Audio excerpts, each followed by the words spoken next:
Thanks, guys. So we don't have a lot of time, so we're just going to jump right in. So Cordell, Shiv, and I, we literally just jumped off the flight from Abu Dhabi a couple of hours ago. And a couple of hours ago, while we were at the airport, we decided to change the way how we wanted to do this panel. We decided to put a whole bunch of photos together to document Russell's accomplishments. Russell's very special to each of us, and I'm sure Cordell and Shiv will be able to share a little bit more. But maybe just to kick things off, Russell's my investor. He invested in me 4 years ago and really showed me the ways of Hollywood, so I'll always be grateful to him. And then, of course, for Cordell, Russell is like godfather to him, a strong mentor, and really just a supporter in everything that Cordell does on Web3, even though sometimes Russell calls us and goes, what the hell is going on? And then, of course, Shiv, who is Cordell's business partner and co-founder. And that's why we're all here today, just to celebrate the accomplishments of one man in honor of hip-hop 50th anniversary, and the one thing that really holds the culture together. So can we just give a round of applause one more time? Okay. So we can start. We'll start with a slideshow that will really represent the 50 years of hip-hop and where Russell got the start and the inspiration that led to the start of such a massive culture. Okay, I'm waiting for the photo to come on. Oh, okay, here it is. Right here. So, you started your music career with your brother and Run DMC, and it kickstarted a global movement. What can you say about this time period? And what does this picture represent for you? I was high as fuck. Look at me. Oh, goodness. This is not anywhere near the start. This start years before that. But producing my brother in 1982 was an experience that I'll never forget. And it's kind of like all those years, early years, are like in slow motion. So I can remember not only this picture, but kind of the experiences as if there were years in between, when only months in between. Right, because there was a period in my life, everything was in slow motion. And I talk a lot about that when I talk about spiritual matters or just life experiences, when you're really engaged. And during that time, I was having so much fun and so present, despite being so high. And so that picture reminds me of, and look at the office, that was the office, that wall behind you. So, as you saw this blossom into the movement that it became, do you realize you were a part of something that was going to be larger than yourself and the band? And it was always larger than myself. I mean, when I was a kid in City College and I walked in a club and saw this rap performer, I was selling drugs. I was a little bit lost, and I was still in college, though. I wasn't a dropout yet. I became a dropout once I found music, but so I walked in and I saw this performer, and rap was not a recording art, but a performing art at that time. And the artist was Eddie Chiba, 1976 maybe. And I looked up and I'd never seen I'd never seen anything like it. And I watched him, and then I wanted to just promote parties and work with these people. Years later, we recorded our first records, but back then it was only a few, there's a lot, but a few really great stars in Harlem and in the Bronx who define the genre. That's amazing. Althea? Okay, so this is one of my favorite photos of Russell. And the main reason is because when I worked with him for the last 4 years, it's always been, Althea, call until someone picks up. If you've got to call them 1,000 times, you call them 1,000 times. And I just want to know, how did that call until someone picks up mantra came about? Well, it's some Chinese shit where you guys don't want to keep calling. Americans, you know how pushy we are. It's true. Oh no, they might be busy. Fuck them. Keep calling them. Call them until they are, two things you get. And even if you are Asian or Chinese, you realize this person is serious, and he believes in himself and he believes in his idea. And you got to tell him no. He's going to keep fucking with you. And I tell Althea that, of course, and all of us have to keep be persistent and have faith in our idea and keep pushing until we get a door slammed in our face, and then we figure out how to get in the door anyway. Where does your entrepreneurial skills stem from? I hate that question. Well, in our community, Cordell, before your dad and everybody became such great entrepreneurs, we really didn't own a lot in our communities. And it was not, if you can go to college, then be a teacher. If you got a chance to be something that was, because I'm 140, so the black community was really, and still is, depressed in so many ways, but we were not entrepreneurs. And some of us learned our skills. Like I said, we were drug dealers. That's why so many hip hop people who came from a culture of independence, right? You sell drugs, you're independent. You buy something for $1, you sell it for $2. It's not something we learned in school or our parents promoted or was part of our culture. And so that's really why so many artists have invested in so many industries and affected so many different cultural and business phenomena, because they were independent and they wanted to just move the needle without, working for anyone else. Were there any black businessmen that you looked up to, before you started Def Jam? That's a good question, I guess. I looked up to Louis Farrakhan, Minister Farrakhan. You may not know who he is. He's leader of the black Muslims. And he was a hero to a lot of people in our community. And I looked up, I guess there weren't many, unfortunately, they were the people I told you I emulated when I was stupid enough to sell drugs. We didn't have a lot of black heroes as businessmen at that time. I would say that when I got in the music industry and I realized what we were trying to build, I started to understand it as it was starting to take shape. I looked at Barry Gordy and Kenny Gamble and the music people who had built companies that were independent and special. Next question. Shiv, you want to take this? Yeah, so to circle back to music, right? Here you have a collaboration you did with Run DMC and Aerosmith. At that time it was revolutionary. What drove that? What gave you the idea to bring these two different cultures together? Well, I produced Rockbox and King of Rock, and Rick came on to make the third album with me, and we wanted to make what we call this, and this is funny. We were so, and this is pretty typical of the culture back then. It's like we were very narrow-minded in terms of what we wanted to do. We were not open to listen, but we made loud records. We did not want to be part of the same mainstream of black music. It was very polished, very boring. We were loud and abrasive and intentionally disruptive. And so anything loud was fine for us. That's why Public Enemy ultimately became my favorite Def Jam kind of product, because it was just noise. What the fuck, where it came from, what it borrowed from, right? But for us, we made Rockbox because we wanted to make some noise. We made King of Rock and other records like that. So when this came along, we wanted to make a record called Toys in the Attic. That was the name of the album. Because we used to scratch the record's names off so nobody could steal our beats. A lot of people in the community didn't know Aerosmith because they didn't play on black radio, right? So it was just, and that's why we played jazz, blues, rock and roll, any genre. It didn't matter if it was loud and abrasive and different. So the beat from Walk This Way, the most we were gonna let play was that was the most music we were gonna play on the whole record. And Rick said, why don't we make the real record? Like, the fuck am I gonna do that for? And that was Rick's brilliance, his real appreciation of Aerosmith for that particular project.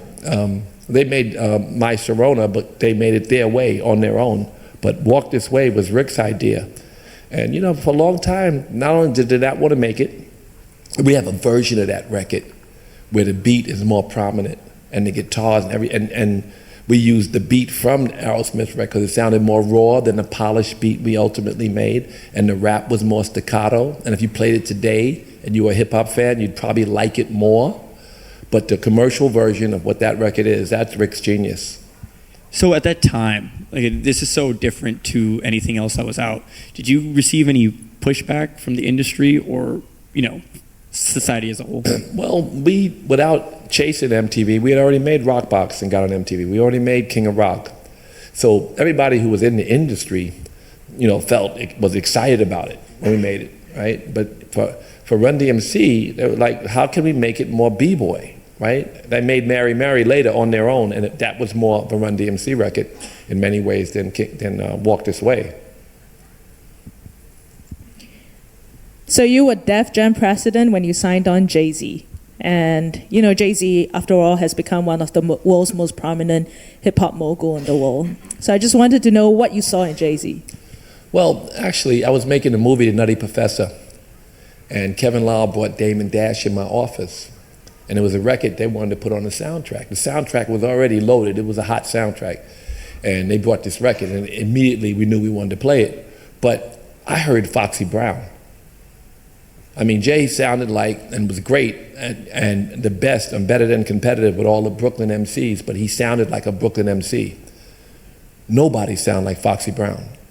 So I wanted to sign them both, but I was way more impressed with Foxy Brown. And if you listen to Ain't No Nigga Like the One I Got, you hear her vocals. There's a thing about artists that I've noticed over the years, they always have a moment, almost always have a moment. Jay probably never had one, he's so brilliant, or so level-headed, where they feel like the world's, like it's all about them. They're stars now. Like they're confused, they just lose it. Actors, everybody who works hard, and then that moment hits and they suddenly are in a cloud. And they sometimes do things that are hurtful. I think they realize that the money and the stardom is not what they were chasing, and they're disappointed. People get sad and sick as a result of their success. It's very typical. And they kind of, instead of honing their talent, they kind of walk away from it a little bit. But Jay just kept getting better. And no matter how successful he was, he kept focusing and recommitting to his craft. And that's why he became, I see that with him, or versus a DMX, for instance. When someone is like Jay, and there's very few level-headed that don't leave the ground, like everybody leaves the ground, all of them, they get high, they have trouble, they don't know why them, and they don't enjoy the things they sing about. People sing about getting shit, right? They sing about a new car, they sing about the big house, and then they get the house and the car and they're sad because those houses and cars don't make them happy. And they're like, what am I doing? But the art and the work, the craft itself, the investment in the spirit in the work is what makes you happy. The work is the prayer, not the response. So Jay, I think, must have always known that. I don't know how we got on that subject, but yeah, he was, then he just kept bringing hit after hit, so obviously we knew what we had. And everybody else knew better than me, but I love Foxy the most. So, to move on to the next point, and actually I want to circle back on something you mentioned there. You mentioned the Nutty Professor, right? And that's something that was a complete diversion from music as a whole. What was that process like? Well, I'd already started, I did Def Comedy Jam. So Martin and Jamie and Cedric and Bernie, all that stuff was like an excitement for me. Like I was almost, doing Def Comedy and meeting all these talented people was, and I'd already made a movie or two, a couple movies. And so Nutty Professor, I saw the Jerry Lewis movie. As a kid, I used to like that movie and I wanted to do it. I wanted to do it with Martin. And then Brian Grazer sent me Eddie, and I talked to Eddie, and I said, yes, better, let's do it with Eddie. Eddie was a bit cold, and Martin was on fire, but Eddie was still Eddie. And no matter how cold he was, Eddie Murphy. And so, yeah, we ended up doing it with him, and it turned out great. And the second one. So that led into kind of a diversification of Def Jam as a whole. You went into Def Jam Poetry, Def Jam Comedy. Well, around that time, we were doing the comedy first because Martin had become a star from Def Comedy Jam.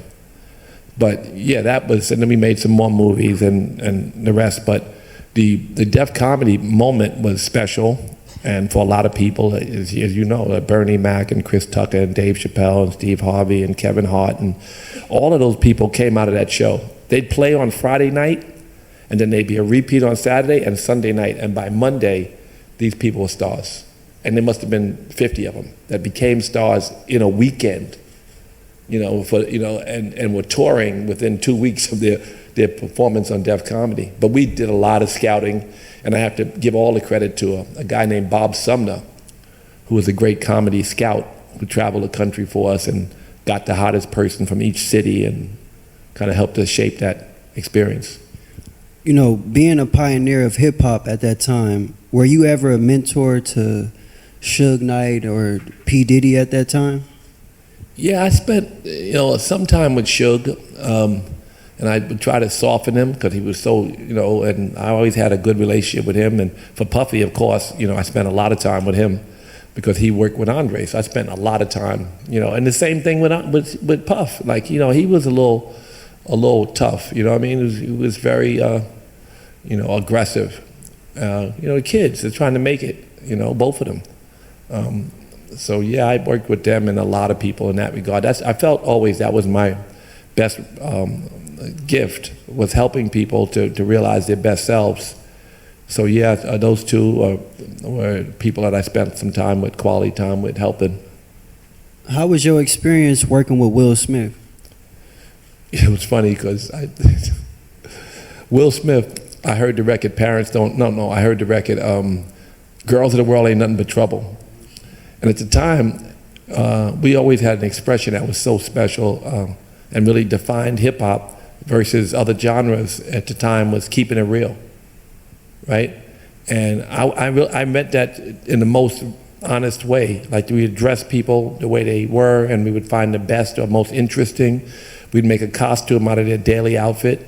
It'd be a costume, but that's really the shit they wear. Like Run DMC, that leather suit, that's the Brooklyn shit. That's Queens, Brooklyn, you know, and the shell toes, they wore those. And so it looked like a costume, but it really was just. So that whole experience of making, what was we talking about, the drugs? So back to the costume I talk about the part. drugs I took as a child. Is that what you were asking me? I was asking, how was your experience working with Will Smith? Oh, so Will had a song.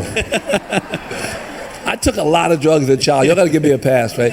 But Okay. Will Smith had a song that Girls of the World Ain't Nothing But Trouble. And they were playing it and laughing in the office. You tell Will this nigga, he'll beat me up right now. Because he hates when I tell his story. But he said, the record starts out, my eye. And he said, what happened? Guy punched me in my eye. What'd you do? And Will Smith said, I held my eye. Like all these rappers and all the bravado, all these tough niggas, right? I held my eye? That's what the fuck you did? Because in Philadelphia, even now, Will Smith, with all his muscles, if a little nigga hit him in the eye, the wrong one, unless he gonna shoot him, you gotta hold your eye, right? So it was so honest to me because, there's some people that's so gangster in the streets, people don't punch you in the eye, they shoot you. If they punch you and then you hit them back, you might have to get shot or shoot them. And so he said, I held my eye. I said, this is so honest, I love him, right? And then he did songs that really epitomized a guy coming out of lower middle class Philadelphia where the hood was very violent and he was just a good enough kid to escape. And it was real. And I felt so connected to him because I wanted all my artists to have that kind of honesty. And that's why I loved Will Smith and worked with him for a long time until, again, a long time could be almost short, but it felt like a lifetime. We made a bunch of records and he had a lot of success. And then he came to me and he asked me, could he leave to do the show? And I had a deal with him at Fox, but he wanted to go to NBC. And he wrote me a check. I didn't even ask for the check. He just was the most gracious thing I've ever seen. I mean, he wrote me a check for $250,000. And it was because he was going off to do something. And there wasn't no easy $250,000 like the way you would drop $250,000, not like that. It was like, this is a lot of money for him. And then he went on to become, and he's always going to be someone that's dear to my heart. So we talked a little bit about Daf Comedy Jam. Can we talk a little bit about Daf Poetry? My brother, that you got the picture, that's what made you think of it. My brother's the real artist. I mean, Joey's a great poet and a rapper. My father was a great poet. I've been the exploiter of artists forever, as a producer and so forth, right? But my older brother, and that painting behind him and all the paintings he does and all the poetry he writes is really special. And we had the Rush Foundation and all of the work that we've done to underwrite art education in schools for 25 years until more recently. And he still has a gallery and a whole foundation in Philadelphia that we still work. It's still Rush, but it's in Philadelphia. And he's a very accomplished painter. He's becoming more and more special. The world's starting to, like in Philadelphia, he's one of the pillars in the art community. So he's the artist in the family more than anyone. And he came to me and said, poetry. I was like, poetry, nigga, like poetry? Like seriously? And then we arranged a showcase and Black Ice and some of the poets that are really hip hop came. And it was so crystal clear because there was so much more entertaining and more, I would say that they were more of the culture of the moment than, and even when we started doing the show, the young poets and ones that were inspired by hip hop, the spoken word artists that they were named, they would kill the poet laureates. We had poet laureates on the show. We had great, poets from, written, books that have been, acclaimed and so forth. But people like Black Ice and people like when we did the Broadway show, it won a Tony Award, those poets were very hip hop. And it was and I liked it because also when you have a rapper and he got to rap in silence with no music, he has to listen to himself a little more. And his words become more poignant because he's now accountable. It's just him, the silence, and these words, as opposed to loud music. And, you can't fool yourself when it's poetry. And when it's a spoken word, it's like people are listening. So, on that note, Kanye came from Def Jam poetry as well at some point, right? Well, that was the genius of, I knew he had produced a bunch of records and we were producing the show, and Damon Dash was so smart. And his story is not told properly, but he talked himself out of some stuff. But Damon Dash brought me Kanye, and he's yelling at me like Damon Dash is a yeller, right? He probably got that from me. I was a little bit of yellow, but this nigga yellow. He's got to go on. We're filming. We have a schedule. You know what I mean? We ain't gonna just. And he kept going and pushing, and so fuck it, put him on the stage. And he did that great poem, which was so Kanye. If you listen to that poem right now, if you go to YouTube right now, and you watch Kanye West's performance on Def Poetry Jam, you're like, that is so, I got a big chain, but I ain't got a car.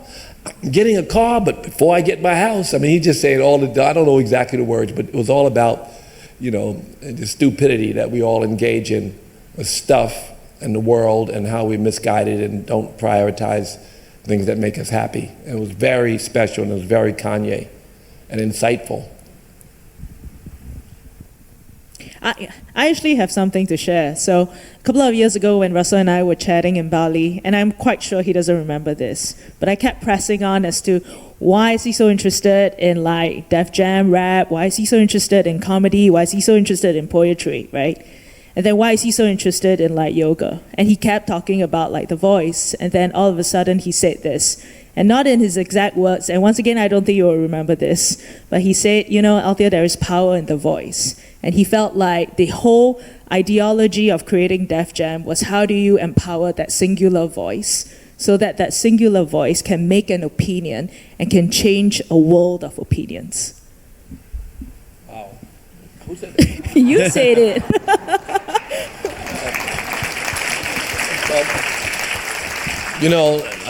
I'll go to poetry and then we'll go back to rap and we'll talk about art in general. And I'll do it quickly. Silence is golden.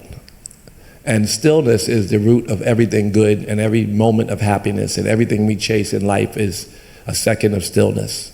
Every car we buy, every time we have an orgasm, every time, whatever the fuck we do, we're just chasing another second or moment of needing nothing, right? This stillness. And music and art is why artists always speak out against oppression. They speak out against really cruel or lack of compassion, everything that really unhuman. When you dig deep, you can always feel it and you can express yourself if you're silent. Bankers may not see it and other businesses, but poets and artists and painters, they look inside for inspiration, and inside is where their voice, the real meaningful voice matters, that comes out, that gives us guidance when we get lost. So that's what the poetry and the comedy and all of it, they say things you can't say. They say things, the comedians say a lot of shit. Why would he say something like that? Because you're thinking it, fucker.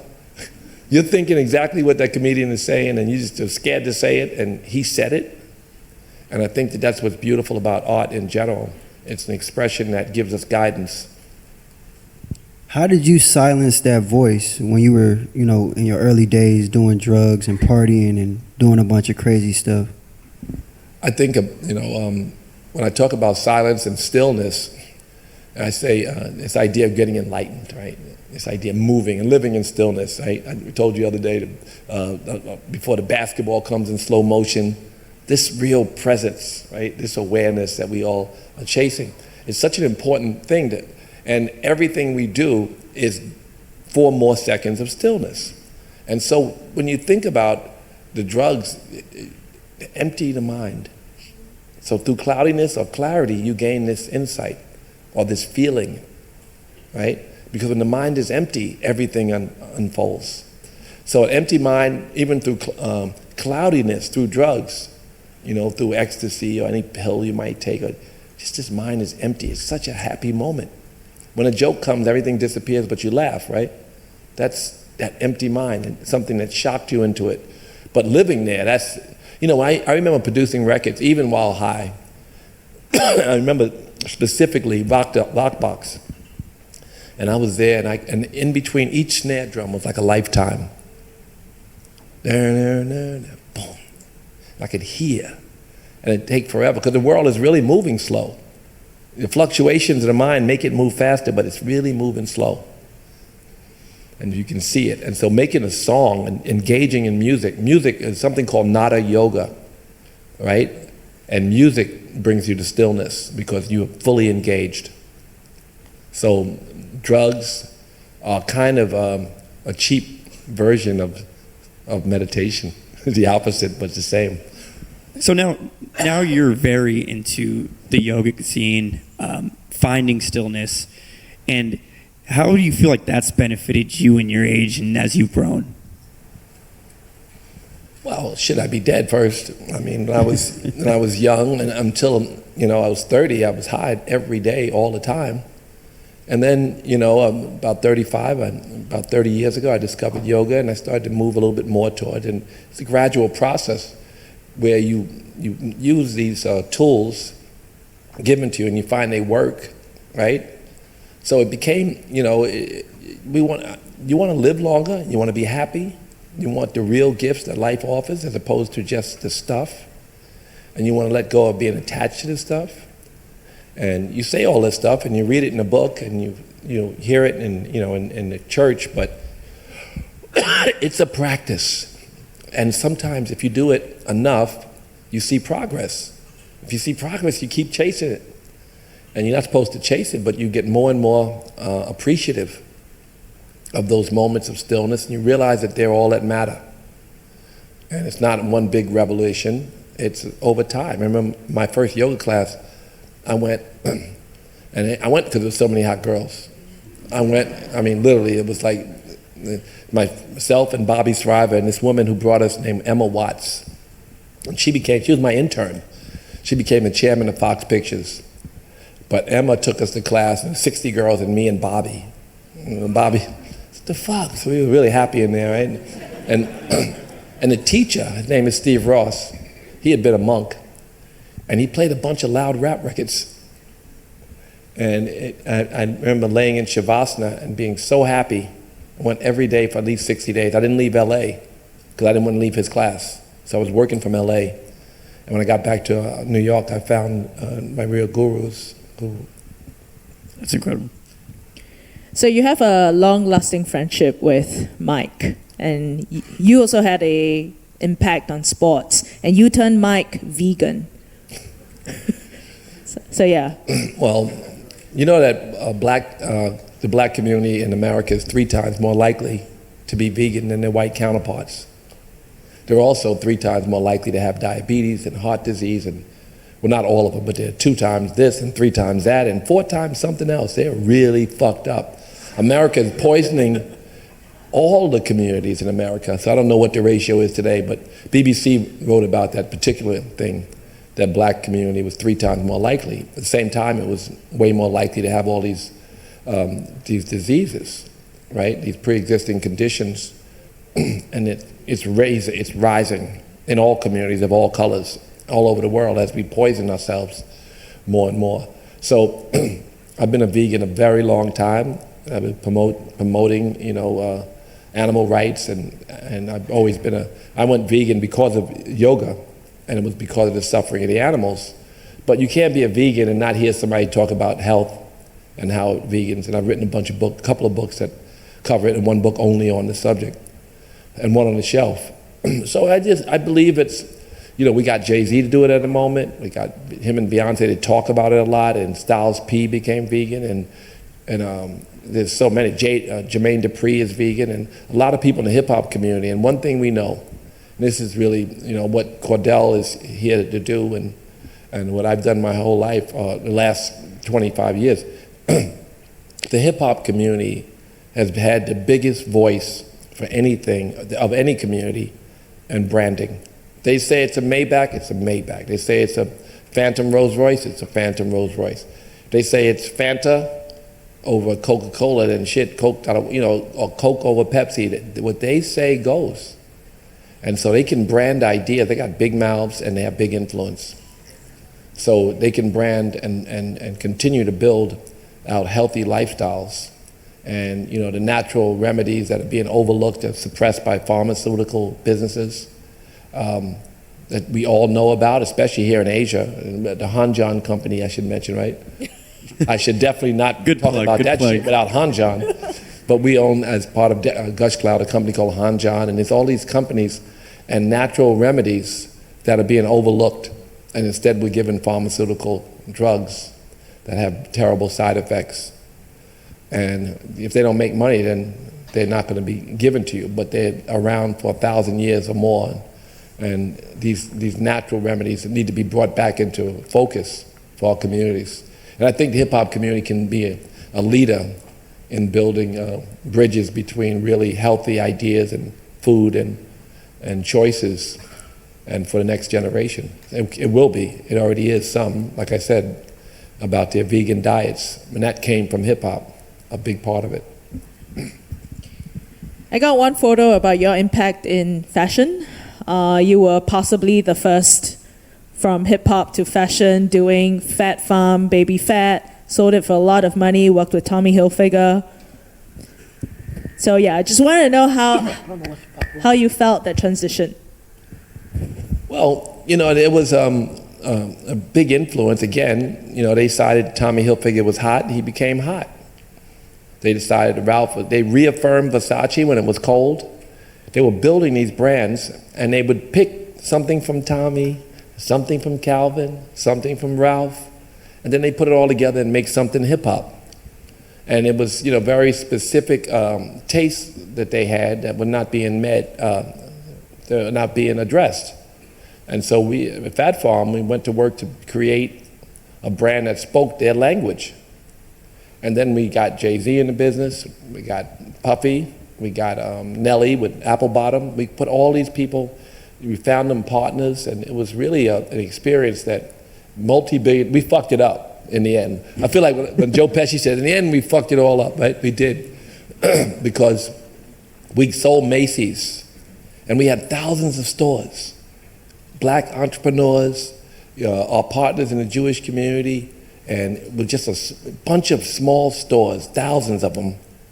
And we started selling Macy's. What the fuck we sell Macy's for? And Macy's discounted the clothes. And what was good about it is we had a pipeline, because say if you're a store in Philadelphia, one of those independent stores, and maybe you own 6 stores in Philly, and you had Mecca, and you had Rockaware, and you had Sean John.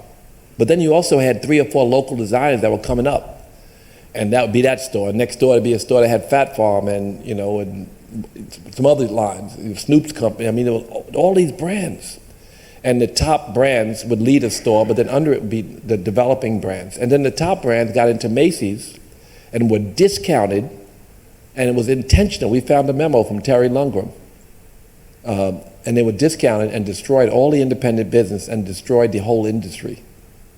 I guess the get back for the hip hop community is that all these black designers now are leading, but not the billions and billions of dollars that were, gross billions of dollars. We did $1 billion. Everybody was doing hundreds of millions of dollars in gross business. And that money was going through communities and was really a whole, and you can go to any mall in suburbia where there's no black people at fucking all, and you would see like 3 or 4 stores or 5 stores in the mall that was selling hip-hop clothes. And they would have Ralph Lauren and Tommy in those stores as well, because it was a whole cultural movement. And we fucked it up by selling the department stores. But I sold in time, so. So this next slide, you guys, Donald Trump, in the 90s in New York, I'm sure there are stories. Way too many bad things on the internet about me, and including, I don't dislike Donald, but he's certainly been a divisive force. He was never divisive. He was always fucked up. When he ran for president, I was like, I'd rather Kim Kardashian. That was the end of our 30-year friendship.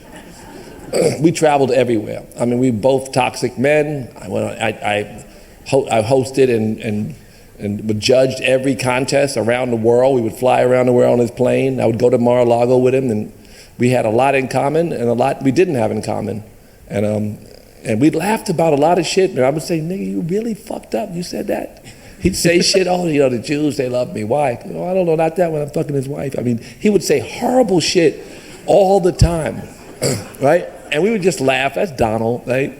And I never thought he'd be president, right? I thought, the president, nigga, really? So when he became president, it was obviously not good for America.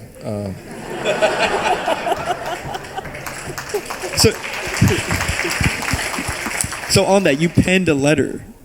You penned an open letter asking him to get his shit together, essentially. It was because I knew him better than, but you know, he's, they say he's a narcissist. They say. And he, you know, people like him, he likes them. If they cheer him on, he's good. I don't give a fuck what they ask him to do.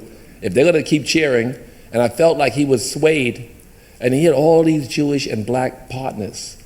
All of his life, he, you know, had been a friend to the black community, although he, you know, had some views that were not great, but he was always smart enough and sensitive enough to know what, you know, I would take him, I was the chairman for 25 years of the Foundation for Ethnic Understanding.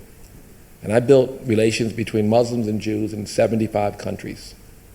And he would always say something about the Muslims, I'd bring him to the mosque and get the press to have him apologize. He'd say something about the Jews, I'd bring him to the biggest synagogue and he would go and apologize. And, you know, he just couldn't help it. He'd just say, you know, but he'd say fucked up shit, but he kind of like, we really didn't take him seriously until, of course, he was president and it was too late. So anyway. Oh, shit. Yeah, so this is a dear photo of Andre Harrell, one of Russell's best friends of all time. Andre passed during the pandemic, and he was really the driving force alongside with Russell through the entire history of hip hop. So we want to put this picture up and want to hear some of your thoughts. Well, Andre and I was his manager when he was Jekyll and Hyde. He was a rapper. People don't all know that. And Andre was working for me as a rapper, and he was the vice president, because we only had 2 employees, me and Andre. We didn't have nobody. So Andre worked there, and he didn't really work that much. Leo came along and picked up the pieces. But Andre, he used to we booked Run DMC, LL Cool J, I remember one in particular. He'd book himself. Jekyll and Hyde would end up on the show opening for a lot of the bigger bands all the time. So one time he made the mistake of booking him and Alonzo of Jekyll and Hyde to open for LL Cool J. This is the funniest story, and Andre would laugh. He's in heaven laughing at this shit, because this nigga, he went to the show and LL Cool J put his foot so far up their ass, he came to the office, he said, I quit. I ain't rapping no more. Fuck that, I ain't doing it. And it was his experience of opening for LL Cool J that made him not want to rap anymore. But we were best friends, and he was a big inspiration, and he liked R&B more, right? And I didn't really like R&B or the R&B people. They didn't like me. They didn't like hip hop. We didn't like them. It didn't matter. But Andre wanted to mix hip hop and R&B, so he brought me a record called Mr. Big Stuff by Mr. Big Stuff by Heavy D. And it was Betty Wright's Mr. Big Stuff. And it was good. And I said, we were putting out Public Enemy. Like, really, nigga? Like, we're not doing that. We don't. And he started a company based on that premise that there was a big white space, a hole in the market. And so he took all these melodic records, and he made all these giant hits, and he built Uptown Records. And the whole 20 years or so we competed, and we shared a lot of experiences, and he was always my best friend. And then he was here in Bali. I live in Bali half the time. I like to say I live there, but I got to go back to America all the time too. But living in Bali, he came, and I told him something that was kind of, you don't tell hip hop friends that Krishna visited me in my meditation in the forest and gave me a name. Really, nigga? Yep. And it was Govinda Dasananda, which means God's blissful servant. So my last chapter of my life will be more of a servant, not just poetry and comedy and music, but something that's really, a direct line to happiness, which all those things are as well. But really, that's part of the reason I want to spread herbal and health and remedies and support systems. Anyway, Andre said, I'll call you G-Das. And so that's the name of the hotel, G-Das, which means God's servant, that I built. And he checked out. He came and he checked out on us. It was also his diet. I think it's like everybody who dies, all y'all who die early, it's your diet. You got diabetes, you got heart disease, it's all your diets. I mean, if you want to live long, and change your diet and eat things that are high vibration. I'm not preaching to you, I'm just telling you, it's your fucking diet. It's gonna kill you. Even if you're 80 and you die, you say, why he died? He died from his diet. Almost everybody. So we don't have to die from that. And we can maybe live a little longer if we pay attention. And I've actually stayed at the Jas Hotel. It was a wonderful experience. All vegan food, just great overall. What are your plans for the hotel chain? Well, I love you said chain. I mean, I'd like to, it really is the nucleus for the ideas that we want to spread. Next door is a park called Bali Eden, and has cryotherapy and hyperbaric chambers. It has a Russian bathhouse, it has salt room. We grow natural herbs on the natural herbs I was talking about. We grow a lot of them, right? So this idea to build a health park next door, which is almost finished, because the hotel is almost sold out, and it's been sold out, during the whole high season. So now it's 80% sold out right now. But and it's construction next door finishing.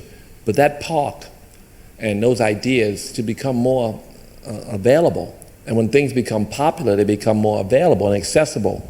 So the idea to get people to pay attention to their health, it starts somewhere. It's nice to have a flagship. And the hotel or hotels will be flagship for the ideas we want to spread to people everywhere. If we made shit popular, whether it was for a moment, like comedy or poetry or the fashion revolution or this music, then maybe we can really make popular people taking care of themselves. I just have 3 more photos. So this is a photo of you and your daughters. So I just want to touch on this really quickly. And real quick too, I want to open this up for Cordell as well. You guys both are 2 of the hardest working people I've had the pleasure of being around, right? How do you balance, and Cordell has 3 daughters as well, how do you balance that? Well, today I spent an hour on the phone with Yoki and half an hour on the phone with Ming. I talk to them every single day. People don't know that. I'll tell you, some people know background and probably too much, but we got in a public fight, right? Her mother told me that if I sued her, and I never said this to anybody, but I would never talk to my kids again. And this is very sad, but I share it because I've never shared it, and I thought, I told you if it came up, I would bring it, I'd mention it. But you have to just be unconditional in your love. Sometimes people feel like somebody can unlove them and other people won't. And one day they'll wake up and they'll realize, and I do talk to them every day. I talk to them right after the scandal. But no sense in making it public because it's only going to piss their mother off. And their mother's been great to them and built them into, she's a little bit of a tiger mom. And I've always been the one that held space, and they could yell at me and curse at me and do whatever they want to me. And I would try to give them guidance. I made them read my books. I paid them to read them, but they had to write reports on every book I wrote. They're all all the books are the same anyway. So if you read one, I told somebody, did you read the meditation book? She said, I learned to meditate through your book. Somebody in here now brought me, I signed the book. It's the same fucking book, right? It's the same book. But it has, I'll lean more heavily on meditation, I'll lean more heavily on diet, I'll lean more heavily on consciousness itself and, but all of the books are based in the 8 limbs of yoga, and they're all the same, all 6 books, same fucking book. So you don't have to read Success Through Stillness because the same method of meditation is taught in Super Rich, I think she showed me. But I've given my girls all I can give them. They live on one side is Justin Bieber, and the other side is Denzel. They live in a world that is very different from, but they know what Daddy taught them. I picked them up every morning and meditated with them before I took them to school for a very long time. And they would sit and meditate. They know they have the tools. Yoki is now going to yoga a lot more and meditating more, and because it's tough. She's a 20-year-old that graduated from Harvard. I mean, and she's ambitious as shit. I said, don't worry, quit everything, fuck them all. Come live in Bali. Don't wear shoes, fuck shoes, I mean, that's what I tell them, and the mother's like, you better fucking become. So it's been that way from the beginning, and I'm always here as a safe space, and I have to just try to, hold my ground and not be too egotistical about, because I haven't even spoken or responded when I was demonized by the mother. We're fighting over, just so people know, I mean, it's in the press, so I can say it. We're fighting over a lot of fucking money. That guy Tim stole a lot of fucking money. You know that, the IMBD scandal, some of you know, I don't know. So we're fighting, and I don't really fight, but I wouldn't have sued if I had rapper money like Kanye or Snoop money, right? But I have a lot of people I can help with that money. I just need my money, so we're fighting. Anyway, so that's really affected my children and my relationship with them, although behind the scenes it's very good still, very, very good. When that happened, Russ, I think I was one of the first people to call you, and I made sure I had, my father get on the phone with you, and we were there, just because I look at you as a father, I look at you as one of my heroes, and, I have daughters of my own, and it broke my heart, to hear those comments, because I have siblings too, and sometimes we aren't always the most, appreciative of our parents, because we see them traveling the world, we see them doing business deals, we see them helping so many other people, and in a sense we feel like, they're forgetting about us or we're coming second, but that's never the case, because I've been around you and I see how, pure you are and how much your kids mean everything to you. So, I just wanted to say that and let you know, like, I'm learning from you a lot. Well, thank you for saying that. I do love my kids more than I love anything, more than I love myself, right? I mean, so before we go, I want to talk about what we're doing together, right? Because I think it's very important, and I think it's much more important in history to where we're going in the future. And I want Shiv and you, between the two of you, I don't know who would be better at explaining what it is. Shiv better? They're doing something fucking brilliant, and I'm working for them. And I just take direction, and every time they tell me the new revelation or how it's growing and stuff, it's pretty phenomenal. So I tell them, because the music industry and everybody's feedback has been phenomenal. So please. Last year, just to intro it for you, last year, my father bought Death Row Records, and with that came the catalog. And instead of him sitting on the music, I proposed to him, why don't we take some of the stems to those songs and we sell the license so that content creators and anybody who loves music can collaborate with the music and take it back home with them. And we did that with 250 songs.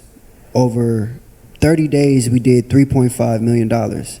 And what that showed me was there's a real market for just assets. Musicians make about 100 songs a year, but they only release about 12 to 15. So the other 85% of music that's just sitting on those hard drives can really be monetized. And instead of artists always having to travel the world and do meet and greets and, leave their families, they can sit at home in the studio and have a direct relationship with their community and let their fans collaborate with them, because you're starting to see we're in a remix collaboration era. Everybody is taking different sounds, and different mixes are all just being encompassed in one. And I just felt like there was a need for that, and that's kind of what stemmed Sharestix, where Shiv is running point and Russell is our first investor, and he's been, a mentor for us and really been spearheading where we're going with this music and tech platform. Yeah, to piggyback on what Cordell said, it's something that we've been working on for about a year, and we see that there's a desire for collaboration within music. If you look at what's been trending, what's been popular, people look back into the past to find inspiration, and the best songs have samples from some of the greatest songs from the 60s, 70s, 80s, and we want to open up the access for that for up-and-coming artists. So really, this music tech platform will be a revitalization of old catalog. We're working with some major partners in terms of bringing sounds that haven't been in the ecosystem and trying to bring them back to present day. And you'll be seeing us in February, so be on the lookout for that. But that's been our goal for the last year. And Cordell, Snoop, and everybody has been very supportive of what we've been doing.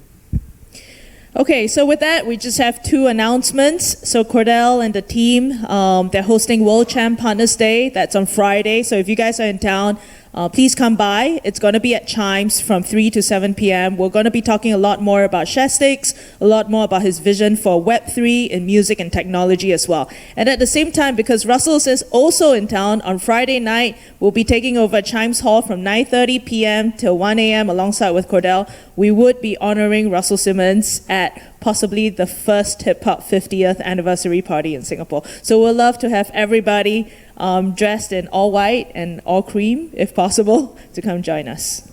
Round of applause for Russell Simmons, the hip hop legend.